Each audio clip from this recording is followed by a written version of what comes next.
From Arkansas's streaming news leader, this is THV 11 Morning News at 6. Good morning. Thank you for joining us on THV 11 or streaming on your TV with THV 11 Plus. I'm Karen Fuller. I'm Hayden Balgavy. Happy Monday morning, everybody. Hope it was a great weekend. Ashley King now in the house, joining Tracy Bean as we get you set for your Monday morning traffic and weather-wise. Yeah, good morning. Yeah, what's up? How are you guys? We're ready for our Monday shenanigans. So who knows? You know, we got to kick things off with a little bit of fun because it's cold out there. You got to do something to stay warm. It is cold this morning. I had to search for the bigger coat. I thought of you, Tracy, this morning. I was like, where did I put it? I thought we were, no, there it is. Big coat. Yeah, we need the big coat today, and you'll probably need it tomorrow morning as well. But always, you know, layers are the key because it's going to warm up a little bit. We won't have to deal with this cold weather too much longer. Out there right now, we've got mainly clear skies, so allowing those temperatures to drop just a little bit. But Ashley's going to talk all about that nice traffic flow that we're seeing there here in just a minute. Right now, it is 28, and we've got a northerly breeze around 8 miles per hour, so that's making things feel like it is 20 out there. So yeah, big coat as you're heading out. We could see some of those wind chills down in the teens as we're heading into, you know, the time where the kids are headed out to the bus stop. So warm up, head to toe, make sure they are ready. Around the state, still seeing those mainly 20s and 30s, and those wind chills as well are dipping a little bit. But Ashley, so far so good on traffic this morning. It's been nice and quiet for you. How is it doing now? Things are still looking good. We're getting a look right now at Interstate 630. This is our live traffic cam. It looks like the sun is starting to come up. I'm not used to that yet. That's kind of a new development. It's getting earlier that we're seeing the sun come up, and we'll see that time change pretty soon too. But this is what it looks like right now. Just very light traffic here on 630 and across the metro areas. You can see with our live traffic map. No issues right now. We'll get another look coming up soon. We start with a crime alert this morning. The Conway Police Department is announcing an arrest tied to a Sunday morning stabbing. Here's the details. This is what we know. Officers responding to a call at 1205 Dave Ward Drive. They arrived to find the suspect and took them into custody without incident. We're also told there is one victim involved. Police do say there is no ongoing threat to the public. Few details are currently being released, but we'll update you as soon as we learn new information. Meanwhile, the Pine Bluff Police Department is asking for the public's help in a deadly shooting. Officers responding Friday night to Two Brothers One Stop, where they found 21-year-old Marquise Gibson shot and killed in the parking lot. Two other men were wounded and taken to a hospital with non-life-threatening injuries. Police say the suspects were seen in a gray Dodge Charger with a black roof, spoiler, and hood scoop. Now, the case remains active, and anyone with information is urged to contact investigators. Arkansas State Police make a major announcement. They say a series of traffic stops since just last month has turned up more than 775 pounds of illegal drugs statewide. Troopers working along Interstates 40 and 30 report finding large quantities of marijuana, methamphetamine, and products that contain THC, some packed in boxes or trash bags. 45 pounds of marijuana, for example, were seized in Crawford County, and 115 pounds of meth are off the streets in Hot Spring County. 4 suspects from out of state now face felony trafficking and related drug charges. The state of Arkansas will begin checking the employment status of some Medicaid recipients in July. That's ahead of new work requirements set to be enforced in January 2027. State officials call it a soft launch to test an automated system that uses existing wage and SNAP data to determine who meets the rules. The requirements apply to Our Home, the state's Medicaid expansion program covering more than 220,000 low-income adults. Those who fail to qualify for an exemption will need to complete 80 hours of work or related activities each month to keep their coverage once that enforcement begins. A man is dead after authorities say he tried to enter Mar-a-Lago armed with weapons on Sunday morning. U.S. Secret Service confirming 21-year-old Austin Tucker Martin of North Carolina made it just inside the secure perimeter around 1:30 a.m. armed with a shotgun and a gas canister. Investigators say he pointed the weapon at officers who then shot and killed him.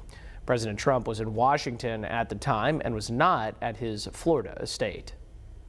A deputy and 2 Secret Service agents on the detail went to that area to investigate. they confronted a white male that was carrying a gas can and a shotgun. Only words that we said to him was drop the items, which means the gas can and the shotgun. He put the gas can down and pointed the shotgun at the officers. The FBI is now leading the investigation, including how the suspect obtained the shotgun during his drive to Florida. His family reported him missing to authorities on Saturday. Violence is erupting across parts of western Mexico after the military killed a cartel leader known as El Mencho during a weekend operation. The U.S. State Department urges Americans in the region to stay indoors. Some travelers remain stranded after flight cancellations in Puerto Vallarta and other cities. The White House says the U.S. provided intelligence support that helped lead to the shootout. Authorities warn the killing could spark more unrest as rival groups now fight for control. DEA officials call the operation one of the most significant actions impacting drug trafficking in years, drawing comparisons to the capture of El Chapo, who is serving a life sentence in a U.S. federal prison.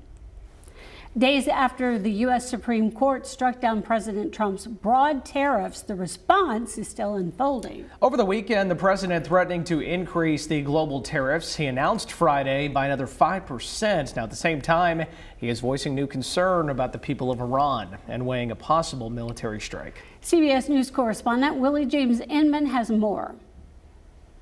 President Trump announced Saturday he will increase the global tariffs his administration imposed on Friday from 10% to the fully allowed and legally tested 15% level. The president's announcement comes one day after the Supreme Court struck down his sweeping tariffs. In a 6-3 decision, justices ruled the president does not have the authority to impose tariffs under the emergency powers law he used to levy taxes on nearly all U.S. trading partners. The president lashed out at the high court. I'm ashamed of certain members of the court, absolutely ashamed, for not having the courage to do what's right for our country. They're just being fools and lapdogs for the rhinos and the radical left Democrats.